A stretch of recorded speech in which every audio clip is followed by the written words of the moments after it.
Assim diz a palavra de Deus. Sentença contra Nínive. Livro da visão de Naum, Eucosita. O Senhor é Deus zeloso e vingador. O Senhor é vingador e cheio de ira. O Senhor toma vingança contra os seus adversários e reserva indignação para os seus inimigos. O Senhor é tardio em irar-se, mas grande em poder, e jamais inocenta ao culpado. O Senhor tem o seu caminho na tormenta e na tempestade, e as nuvens são o pó dos seus pés. Ele repreende o mar e o faz secar, mingua todos os rios, desfalecem Bazã e o Carmelo, e a flor do Líbano se murcha. Os montes tremem perante ele, e os outeiros se derretem, e a terra se levanta diante dele. Sim, o mundo e todos os que nele habitam. Quem pode suportar a sua indignação? Quem subsistirá diante do furor da sua ira? A sua cólera se derrama como fogo, e as rochas são por ele demolidas. O Senhor é bom, é fortaleza no dia da angústia, e conhece os que nele se refugiam. Mas, com inundação transbordante, acabará de uma vez com o lugar desta cidade. Com trevas perseguirá o Senhor os seus inimigos. Que pensais vós contra o Senhor? Ele mesmo vos consumirá de todo. Não se levantará por duas vezes a angústia, porque ainda que eles se entrelaçam como os espinhos, e se saturam de vinho como bêbados, serão inteiramente consumidos como palha seca. Amém. Vamos orar mais uma vez. Senhor Deus eterno, nós nos colocamos agora diante de Ti, prontos para termos o nosso coração aquecido pela Tua palavra, Senhor, pela Tua palavra pregada. Que o Senhor alimente a Tua igreja, Senhor, que o Teu nome venha a ser glorificado nesta noite. Ilumina, Senhor, o nosso entendimento limitado, ilumina o nosso entendimento ainda manchado pelo pecado, para que possamos ver a Tua gloriosa face, Senhor, a partir daquilo que o Teu profeta escreveu há tanto tempo para nós. Que eu venha a ser um mensageiro, Senhor, a entregar a mensagem do noivo, o Senhor, ao coração da noiva, a Tua igreja. Em nome de Jesus Cristo. Amém. No Evangelho de Marcos, no final do capítulo 4, nós temos uma história que, apesar de bem diferente da profecia que acabamos de ler, nos lembra muito o contexto de Judá na época de Naum. Marcos conta que os discípulos vão atravessar o mar, e nessa travessia o barco é pego por um forte vento. Ondas violentas se debatem contra eles, e os discípulos, mesmo com Jesus no barco, ficam aflitos e apavorados. Enquanto isso, Jesus Cristo permanecia dormindo.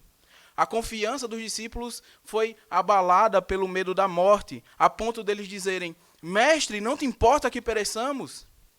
Os ensinamentos e os milagres de Jesus foram completamente esquecidos, e o medo da morte tomou conta das suas almas. No contexto de Naum, a Assíria era como uma tempestade que dominava tudo ao seu redor. Era o povo que oprimia Judá e causava pavor a todas as nações. Eles eram a maior potência militar da época e dominavam os povos com mão de ferro. Naum escreve na época que os reinos estão divididos, depois da morte de Salomão. A Assíria, meus irmãos, arrancou da terra o reino do norte, Israel, e tinha o reino do sul, Judá, como seu vassalo. Judá estava com medo de que a destruição permanente chegasse até eles, como se o Senhor tivesse deles virado o rosto, esquecido a sua aliança, como se o Senhor estivesse em um sono profundo e não fosse mais acordar. Eles esqueceram os feitos grandiosos do Senhor no passado, a saída do Egito, a conquista de Canaã. Tudo o que viam era a opressão e o caos. Então vem a palavra do Senhor através do profeta Naum. O nome desse profeta significa conforto, e ele não poderia ter um nome melhor, pois ele traz um oráculo de juízo sobre a Assíria, e a queda de Nínive significava a libertação de Judá. Naum foi contemporâneo de Jeremias, de Abacuque e de Sofonias, e pouco sabemos sobre esse profeta, pois nos textos dos profetas menores o foco está todo na profecia. Nínive era a capital do Império Assírio e tinha cerca de 100 mil pessoas. Era uma das maiores cidades do Oriente. O profeta Jonas afirma que demorou 3 dias para atravessar Nínive a pé. Falando de Jonas, é no seu livro que ouvimos falar de Nínive como sendo alvo da misericórdia de Deus, quando o profeta leva uma mensagem de redenção e arrependimento para aquele povo, ainda que Jonas não quisesse fazer isso. Nós vemos, meus irmãos, que dentro de uma linha de sucessão nos profetas menores, Nínive vai ser apontada como uma das grandes cidades que cai debaixo da ira de Deus. um comentarista aponta que esta profecia sobre Nínive terá justamente um objetivo duplo. Em primeiro lugar, indicar a conexão entre a destruição da capital do Império Assírio e o propósito divino da salvação. E, em segundo lugar, tirar desde o início todas as dúvidas quanto à realização deste julgamento. Então, meus irmãos, Naum é um homem quase anônimo e de origem desconhecida, falando contra o maior império que havia na sua época. O que sabemos é que Naum anunciou a queda quando Nínive estava no seu momento econômico e militar mais próspero. Uma queda retumbante e violenta, e Naum não recuou, apesar do conteúdo da sua mensagem. Ele fez como o profeta Micaías diante do rei Acabe, que disse: tão certo como vive o Senhor, o que o Senhor me disser, isso falarei. Logo, um fato que deve ficar claro para nós é que Deus cuida do seu povo em meio à perseguição e em meio à opressão. Foi assim no Egito, quando Deus ouviu o clamor do seu povo que estava na escravidão, e também no tempo dos juízes, quando o povo sofria a opressão dos midianitas e dos filisteus. Foi assim no cativeiro babilônico, onde mesmo distante de Jerusalém, Deus preservou homens fiéis como Sadraque, Mesaque, Abidnego, os profetas Daniel e Ezequiel.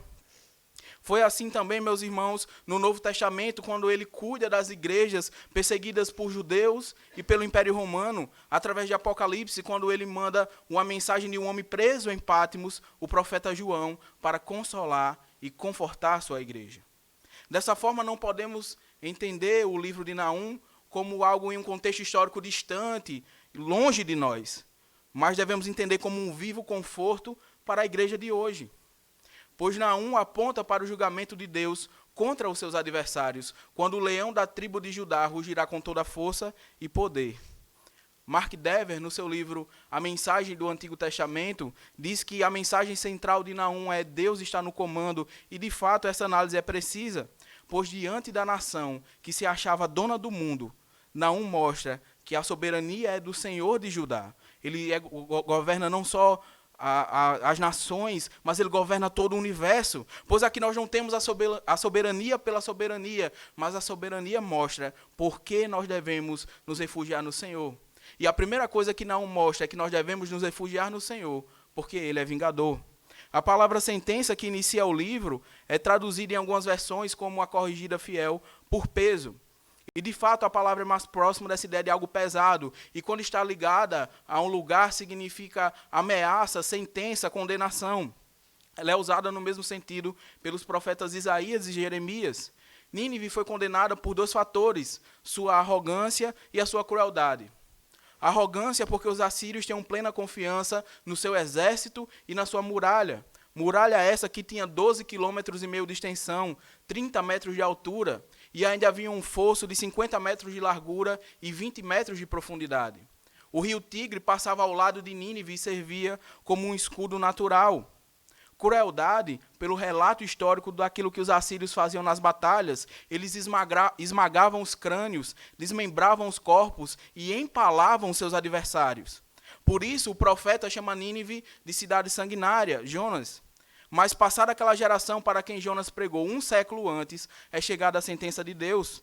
Por isso, Naum passa a apresentar Deus de forma poderosa e majestosa, nesse texto que, na verdade, é um salmo, um poema, como o grande vingador do sangue do seu povo. Veja o verso de número 2. O Senhor é Deus zeloso e vingador. O Senhor é vingador e cheio de ira. O Senhor toma vingança contra os seus adversários e reserva indignação aos seus inimigos. No Antigo Testamento, nós temos a figura do vingador de sangue, que era alguém que iria matar um criminoso que tivesse cometido homicídio doloso. Por isso, Naum apresenta a sentença contra Nínive e como essa sentença seria executada. Apenas nos 10 primeiros versos de Naum, 9 vezes aparecem palavras relacionadas a vingança, castigo, ira e indignação. A palavra zeloso que aparece aqui tem um sentido no original de ciumento. E zelo nas escrituras não tem uma ideia de cuidado de manutenção, como nós temos na nossa língua, da onde vem a palavra zelador. Mas tem uma ideia de cuidado de proteção, como um animal feroz que protege os seus filhotes. Mas assim como a ira de Deus é santa, pois é justa, os seus ciúmes também são santos, justamente porque tem como objetivo glorificar o seu nome através do cuidado ardente que ele tem para com a sua noiva. Este zelo é usado contra Israel no contexto de idolatria, quando o povo literalmente trai o seu Senhor e é severamente punido por causa disso. Lembramos claramente de quando Deus profere o segundo mandamento, em Êxodo capítulo 20, verso 5, ele diz que nós não devemos adorar a imagem de escultura e diz o motivo, porque ele é Deus zeloso. Deus não permite que a sua glória seja dividida.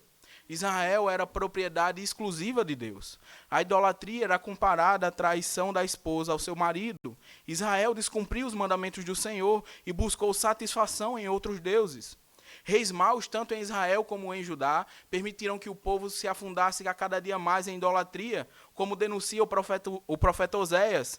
Não te alegres, ó Israel, não exultes como os povos, porque com prostituir-te abandonaste o teu Deus, amaste a paga de prostituição em todas as eiras de cereais. Deus não abre mão da sua santidade e por isso o povo de Israel foi severamente punido com o exílio. A Assíria, o povo de Nínive, foi usado como um instrumento de juízo nas mãos de Deus contra o seu povo. Então abram comigo agora em 2 Reis, capítulo 17. 2 Reis, capítulo 17.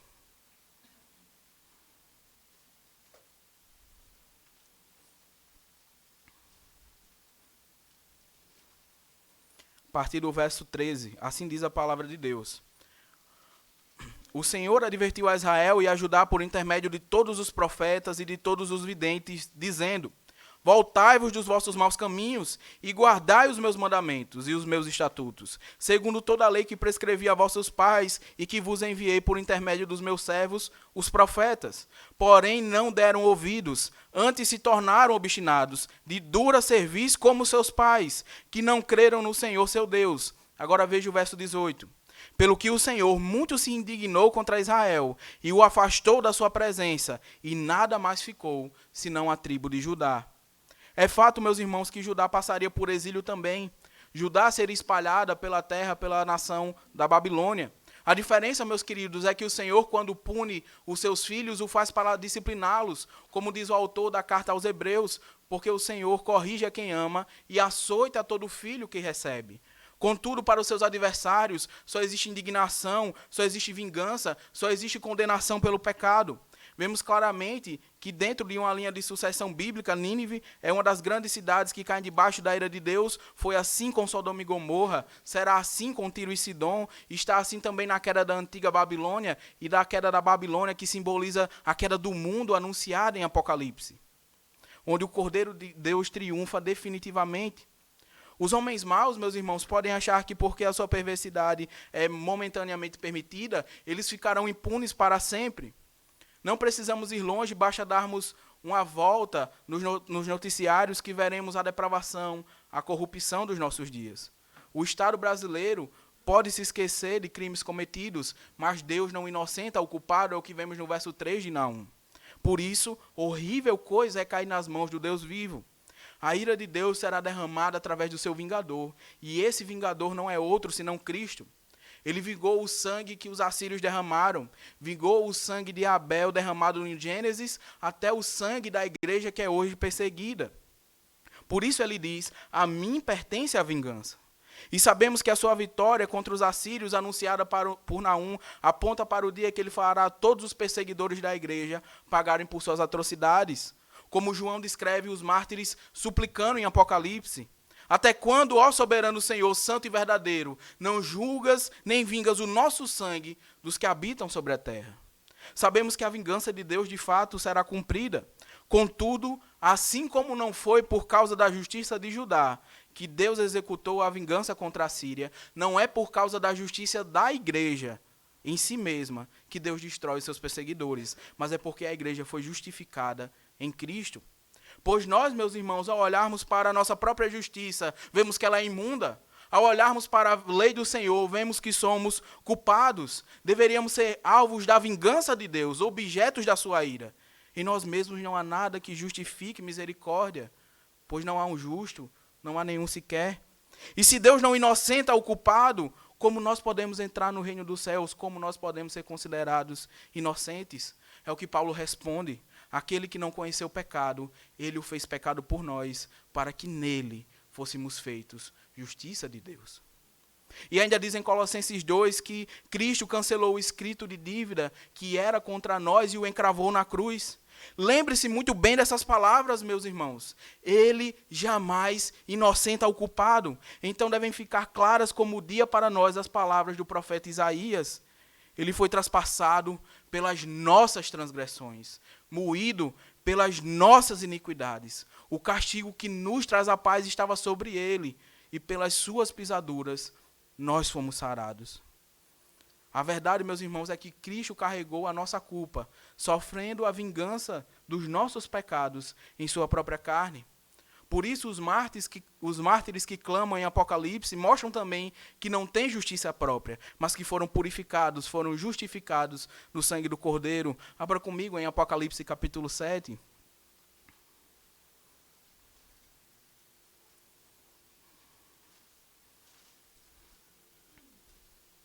Apocalipse capítulo 7, no verso 14.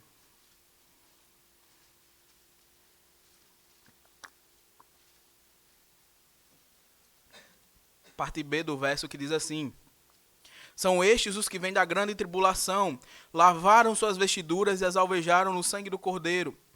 Razão porque se acham diante do trono de Deus e o servem de dia e de noite no seu santuário. E aquele que se assenta no trono estenderá sobre eles o seu tabernáculo, a sua presença. É no sangue do Cordeiro que a pureza é estabelecida, por isso podemos nos refugiar no Senhor, porque a ele pertence a vingança, mas a nós é dada a graça da salvação. Então nós devemos nos refugiar no Senhor em primeiro lugar porque Ele é vingador, e em segundo lugar porque Ele é guerreiro. É o que vemos na parte B do verso 3 até o verso 6. Duas figuras, meus irmãos, são muito comuns nos livros dos profetas menores. Uma é o dia do Senhor, que é o dia do triunfo, e a outra é o guerreiro divino, que é aquele que exerce esse triunfo, que exerce essa vitória. Deus, então, não é somente o vingador que exerce justiça contra os culpados, mas Deus é o guerreiro que vai para o campo de batalha conquistar. A imagem que Naum descreve é de alguém que vem pelos céus, sobre as nuvens, e uma vez na terra, tudo treme diante do seu poder. Nós vemos uma descrição muito semelhante no livro de Miqueias, também um profeta menor, no capítulo 1. Diz assim: Porque eis que o Senhor sai do seu lugar e desce e anda sobre os altos da terra. Os montes debaixo dele se derretem e os vales se fendem. São como a cera diante do fogo, como as águas que se precipitam no abismo. Tamanha é a presença e o poder do Senhor, que nem os raios de uma tempestade, nem o vento de uma tormenta são capazes de lhe infligir mal algum. Pelo contrário, é no meio deles que o Senhor anuncia a sua glória, como Cristo que andou no meio de uma tempestade para encontrar os seus discípulos. E até as nuvens que são altas e distantes para nós não passam de poeira para Deus. Moisés diz que foi nas nuvens que Deus entregou a lei. O Salmo 68 diz que elas são a carruagem do Senhor. Figuras que apontam para a glória e para a majestade de Deus, tão altas, tão acima de nós. Da mesma forma que através da sua palavra Ele criou todas as coisas, não mostra que Ele também tem o poder para destruí-las. Os mares secam, os rios minguam, é Ele quem os possui. Até Bazã e o Carmelo, com as suas florestas imponentes, os seus cedros gigantes, o seu gado farto, que encantavam a vista dos homens, deveria ser visto como pueril e passageiro diante da glória do Senhor. A montanha mais imponente se curva diante dele, e a flor mais bonita murcha diante da sua majestade. A criação responde ao poder e ao juízo de Deus. Veja o verso 5. A imagem é de algo tão grande e pesado que a própria terra não suporta. Ela cede, se abre, as pedras racham. As montanhas estão neste mundo há muito mais tempo do que nós. Uma pedra é mais dura do que os nossos ossos, e nem eles suportam a Deus, não há quem o possa suportar. No Antigo Testamento, esse guerreiro divino venceu egípcios, cananeus e assírios. Mas a maior vitória desse guerreiro divino não foi vencido com a espada, mas com a cruz.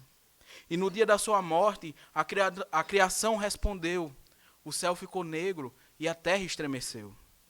Então, o pecado, a morte e o diabo tiveram seus destinos selados. Porque naquele dia de humilhação, naquele dia de tortura, naquele dia de morte, Cristo conquistou a exaltação, a liberdade e a vida.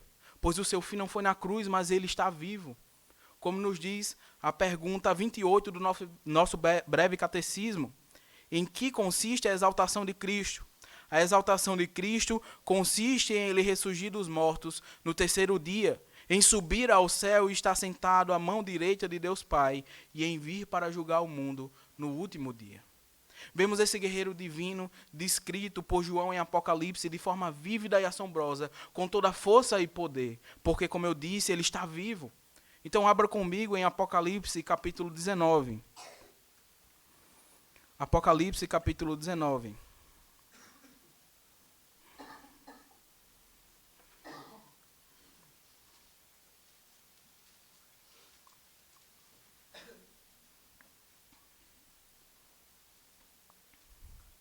Vamos ler a partir do verso de número 11. Assim diz a palavra de Deus. Vi o céu aberto e eis um cavalo branco. O seu cavaleiro se chama Fiel e Verdadeiro e julga e peleja com justiça. Os seus olhos são chama de fogo. Na sua cabeça há muitos diademas.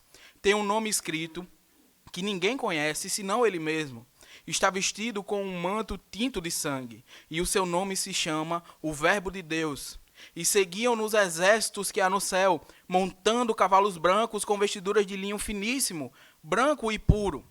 Sai da sua boca uma espada afiada, para com ela ferir as nações. E ele mesmo as regerá com cetro de ferro, e pessoalmente pisa o lagar do vinho do furor, da ira do Deus Todo-Poderoso. Tem no seu manto e na sua coxa um nome escrito, Rei dos Reis e Senhor dos Senhores. Naum, então, continua falando agora que Deus, ele é o regente de todas as coisas, do verso 8 ao verso 10. Vemos que o profeta mostra como o castigo de Deus será executado através do poder do Senhor. Como um maestro que conduz instrumentos musicais em um concerto, é através das obras da providência que ele ordena todas as coisas, como também nos mostra o nosso catecismo maior na pergunta 18. Quais são as obras da providência de Deus? As obras da providência de Deus são a sua muito santa, sábia e poderosa maneira de preservar e governar todas as suas criaturas e todas as suas ações para a sua própria glória. É exatamente o que está no verso 8 de Naum. Com inundação transbordante ele destruirá o local dessa cidade. O rio Tigre, que era um escudo para Nínive, seria utilizado para abrir um buraco na muralha. Deus governa sobre a criação e sobre as nações. É com um cetro de ferro que ele as despedaça. Nós lembramos quando Deus, por causa do pecado do homem, com grande chuva de 40 dias e 40 noites, eliminou quase toda a raça humana. E no Êxodo, quando o faraó, com seu coração de pedra, não quis libertar o povo, o Senhor usou a própria criação para libertar Israel. Então, vemos no verso 9, que essa destruição seria de uma vez por todas. É como se ele dissesse, o que é que vocês pensam contra mim? Ele se levantará uma só vez, só uma palavra, só um ato, só um querer, e o homem não mais existe. Ele é como neblina diante do Senhor. Isso nos lembra, meus irmãos, a nossa pequenez e a nossa arrogância. Nos desmascara diante da nossa incapacidade de controlarmos qualquer coisa. Pois se não controlamos nem os cabelos da nossa cabeça, quanto mais para uma inundação, ou uma seca, ou uma tempestade. No verso 10, Naum usa uma imagem do campo, falando sobre os espinhos se entrelaçarem. Aliás, os ímpios se entrelaçarem como espinhos. Ou seja, de forma maliciosa, eles se unem para causar o mal de qualquer um que tente se aproximar deles. Ora, quem já limpou um terreno uma vez na vida, sabe que os espinhos e as ervas daninhas são jogadas fora para ser queimada. Assim como João fala da palha seca, João Batista diz que a palha seca é jogada fora para queimar no fogo que jamais se apaga, enquanto no celeiro fica o trigo, onde ele é guardado. No mesmo verso, o profeta fala então da bebedice. A história lendária da queda de Nínive ilustra bastante isso aqui. A história conta que quando Sardanápalo, o último rei da Assíria, derrotou 3 vezes o inimigo que havia cercado Nínive, ele deu uma grande festa com muita bebida. E no meio daquela festa, quando os assírios estavam bêbados, o inimigo investiu num novo ataque e Nínive caiu. Ora, meus irmãos, existe um ditado que todos nós conhecemos, mais fácil do que dar tapa em bêbado. Um homem cheio de bebida não pode se defender. Não tem um pleno juízo. No entanto, ele se acha cheio de satisfação e muitas vezes cheio de coragem. Um homem nesse estado não está pronto para a luta. E é assim que Deus veio contra os ninivitas, e é assim que ele virá contra aqueles que não são seu povo. Porque os homens sem Deus se acham cheios de si, como bêbados, que não passam de pessoas embriagadas com seu próprio ego, com seu próprio orgulho. Deus resiste aos soberbos e Nínive era o símbolo da soberba da sua época. Era a cidade impenetrável, o exército invencível, com a riqueza incalculável. Mas só existe um Deus verdadeiro, um rei verdadeiro, e ele é misericordioso. E ele ainda diz: buscai o Senhor enquanto se pode achar, invocai-o enquanto está perto. O Senhor chama ao arrependimento, pois haverá um dia em que o rei virá para buscar a sua noiva. Nesse dia não haverá caverna, nem toca onde se esconder. Nínive caiu, o mundo perverso também cairá, como João mostra em Apocalipse capítulo 18, verso 21. Então o anjo forte levantou uma pedra como grande pedra de moinho e arrojou-a para dentro do mar, dizendo: assim, com ímpeto, será arrojada a Babilônia, a grande cidade, e nunca, jamais será achada. O regente do universo é o Senhor, e sua justa ira não se apagará no inferno, onde a sua presença punitiva se fará presente dia e noite, como nos mostra o Catecismo Maior na pergunta 89. Que sucederá aos ímpios no dia do juízo? O Catecismo diz: no dia do juízo, os ímpios serão postos à mão esquerda de Cristo, e sob clara evidência e plena convicção das suas próprias consciências, terão pronunciada contra si a terrível, porém justa, sentença de condenação. Então serão excluídos da presença favorável de Deus e da gloriosa comunhão com Cristo, com os seus santos e com todos os santos anjos, e lançados no inferno, para serem punidos com tormentos indizíveis do corpo e da alma, com o diabo e seus anjos, para sempre. Assim, meus irmãos, diante de Deus como vingador, nós somos culpados. Diante de Deus como guerreiro, nós somos frágeis. E diante de Deus como regente, nós somos completamente impotentes. Não há o que fazer diante de tamanha glória e diante de tamanho poder. Não há para onde correr, a não ser aquilo que Naum diz no verso de número 7. O Senhor é bom, é fortaleza no dia da angústia, e conhece os que nele se refugiam. Nos refugiamos no Senhor, porque Ele é nossa fortaleza. Spurgeon diz que todo esse primeiro capítulo de Naum é terrível, como a correnteza de um poderoso rio se aproximando da cachoeira. Agita-se e flui com uma força avassaladora, levando tudo à sua frente. Mas bem no meio do dilúvio sobressai, como uma ilha verde, o texto mais alegre, reconfortante e deleitoso. A palavra utilizada que é aqui para angústia no verso 7 é a mesma usada no verso 9. Isso indica, nos mostra que de fato o único refúgio à ira de Deus é o amor do próprio Deus. Aquilo que nós chamamos de simplicidade de Deus fica muito claro aqui, porque o Deus que é o destruidor dos seus inimigos é o refúgio do seu povo. O pastor que espanta os lobos é o mesmo que arrebanha suas ovelhas, assim como um leão que com a sua boca rasga as presas e com todo cuidado com a sua boca pega os seus filhotes pelo pescoço. Assim como um crocodilo que tem força para arrancar a perna de uma pessoa com a mordida, e com uma mordida, com todo cuidado, ele choca os seus ovos.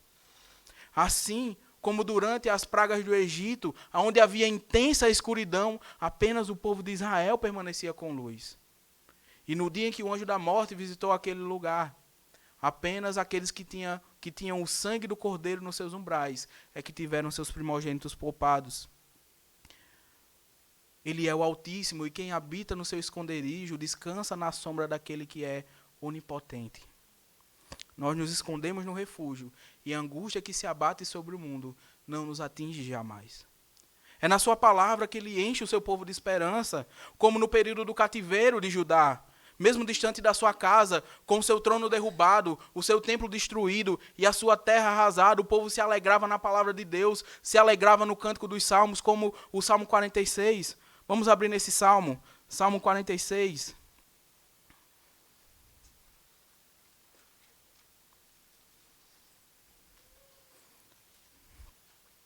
Assim diz a palavra do Senhor: Deus é o nosso refúgio e fortaleza, socorro bem presente nas tribulações. Portanto, não temeremos, ainda que a terra se transtorne e os montes se abalem no seio dos mares, ainda que as águas tumultuem e espumejem, e na sua fúria os montes se estremeçam. Há um rio cujas correntes alegram a cidade de Deus, o santuário das moradas do Altíssimo. Deus está no meio dela, jamais será abalada. Deus a ajudará desde antemanhã. Bramam nações, reinos se abalam. Ele faz ouvir a sua voz e a terra se dissolve. O Senhor dos exércitos está conosco. O Deus de Jacó é o nosso refúgio. Vinde e contemplai as obras do Senhor, que assolações efetuou na terra. Ele põe termo à guerra até os confins do mundo. Quebra o arco e despedaça a lança. Queima os carros no fogo. Aquietai-vos e sabei que eu sou Deus. Sou exaltado entre as nações. Sou exaltado na terra. O Senhor dos exércitos está conosco. O Deus de Jacó é o nosso refúgio. Que esperança teve o povo de Judá quando cantava essas palavras? E quando Naum, em meio à completa adversidade, disse que o Deus de Israel é sua fortaleza, o rochedo da sua salvação. Pois Deus conhece todos os que se refugiam nele, sabe exatamente quem são. Sabemos que na Escritura a ideia de conhecer e de eleger estão intimamente ligadas. Como Cristo afirma que conhece as suas ovelhas, como Paulo nos mostra que fomos escolhidos em Deus antes da fundação do mundo, e ainda afirma que a quem o Senhor conheceu de antemão, a estes predestinou. Verdade essa que é um bálsamo nos dias de aflição, nos dias de incerteza e nos dias de insegurança. Deus cumpre a sua aliança, por isso podemos crer com todo o nosso coração nas palavras que dizem: o vencedor será assim, vestido de vestiduras brancas, e de modo nenhum apagarei o seu nome do livro da vida. Pelo contrário, eu confessarei o seu nome diante de meu Pai e diante dos seus anjos.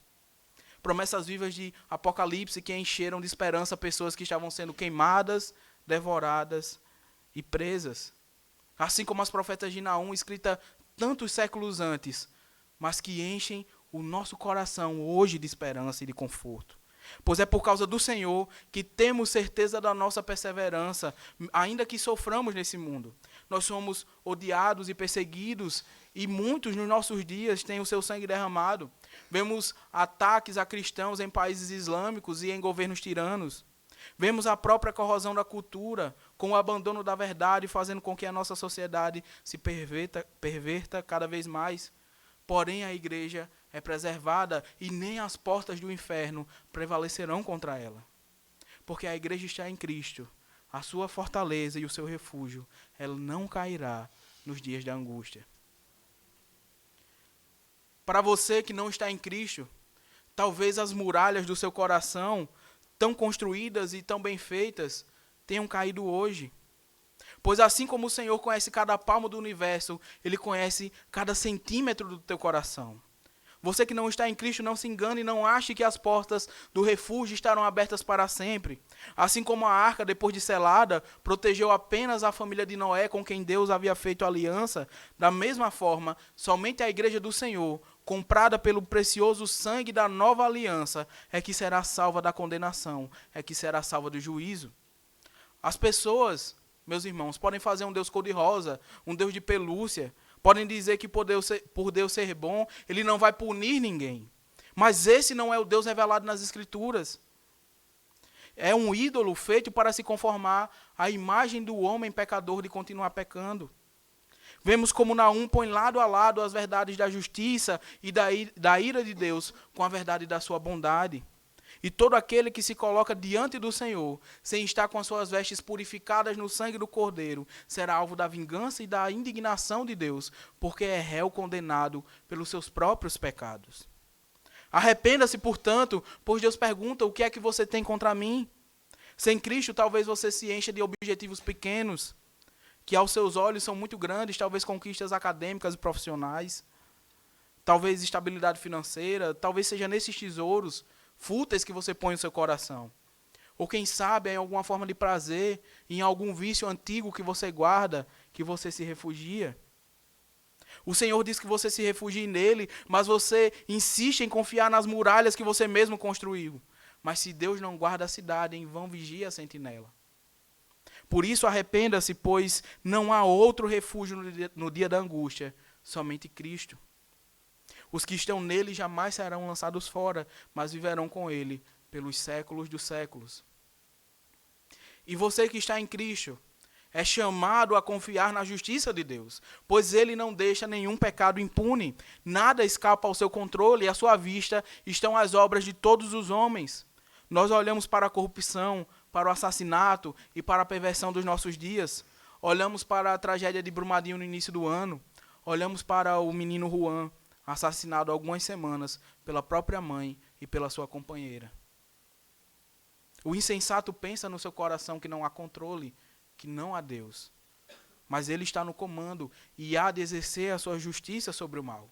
Por isso nós não confiamos em carros e em cavalos, confiamos na justiça de Deus. Porque o próprio Jesus disse que aqueles que têm fome e sede de justiça seriam fartos.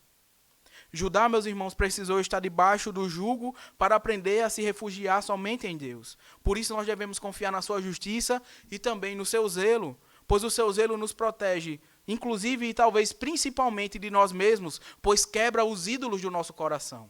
Quantas situações terríveis em nossa vida trouxeram aprendizados profundos. Quantas vezes não aprendemos a sermos mais pacientes, mais amorosos, mais atenciosos, depois de passarmos pelos tormentos mais tenebrosos da nossa vida. Como Spurgeon diz, o diabo está muito apto a acusar o povo de Deus de ter um amor de armário, mas é bom que refutemos essa acusação, amando, louvando e adorando a Deus quando o conforto falha, quando a cerca que nos protege é quebrada, e quando coisas que recebemos até com gratidão são finalmente, em sabedoria, levadas embora. Lembremos do cuidado do Senhor para com aqueles que nele se refugiam, pois se o nosso corpo sofre com a doença, Deus preserva a nossa alma. Se a nossa mente é atormentada por terríveis pecados no nosso passado, Deus guarda o nosso coração. Infelizmente, muitos de nós aqui presentes podemos ter até finais trágicos, ter bens subtraídos, perdermos pessoas que amamos. Eu queria poder dizer que não, mas todos sabem que isso seria mentira. Mas antes de nos questionarmos por que coisas ruins acontecem a pessoas boas, devemos fazer como o pastor Mark Jones diz: só há uma pessoa realmente boa, e ele sofreu a maior injustiça possível ao ser pendurado numa cruz, para que eu e você, os culpados, fôssemos inocentados. Ainda, meus queridos, nós devemos confiar na bondade de Deus, como declarada no verso 7. Pois se Deus é bom, nós devemos descansar na sua providência, devemos amar a sua vontade, devemos amar os seus desígnios. Pois a sua vontade tem por fim formar o caráter de Cristo em cada um de nós, nos tornar cada dia mais parecidos com aquele que nos criou e que nos salvou. Cristo confiou intensamente na providência, sabendo que as injustiças, as dores e os escárnios pelos quais ele passou foram para a glória do seu Pai, o Deus Todo-Poderoso, e para a salvação da sua igreja. Por isso, quando formos oprimidos e perseguidos por causa de Cristo, nos lembremos do conforto que as palavras de Naum trouxeram a ajudar.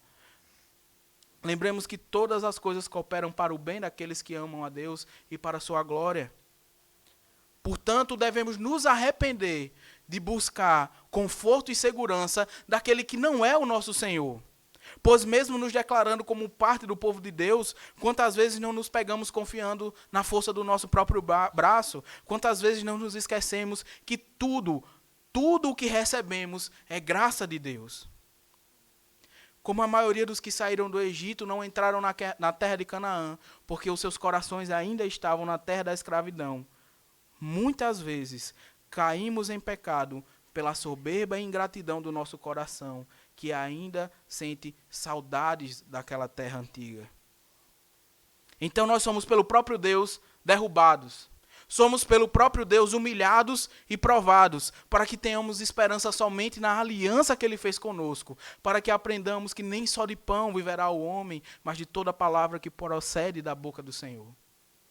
Então não nos dobremos ao engano do nosso coração, que confia em homens, em ideologias políticas, em força bruta, pois o Senhor diz: aquietai-vos e sabei que eu sou Deus. Nos lembramos então, meus irmãos, do texto de Marcos, capítulo 4, quando os discípulos estavam apavorados com as ondas e temerosos que o barco afundasse. E eles gritam: mestre, não te importa que pereçamos? Jesus se ergue simplesmente e diz para o mar: aquieta-te, e emudece. E o mar obedece imediatamente. Os discípulos ficam cheios de temor, mas agora um outro temor. Eles olham para Cristo e dizem: quem é este que até o vento e o mar lhe obedecem? Quando a esperança se esgota, quando o mal parece invencível diante de nós, lembremos que o Senhor está no comando. E Ele nos diz através do seu servo Naum: o Senhor é bom, é fortaleza no dia da angústia e conhece os que nele se refugiam. Amém. Vamos orar mais uma vez, irmãos.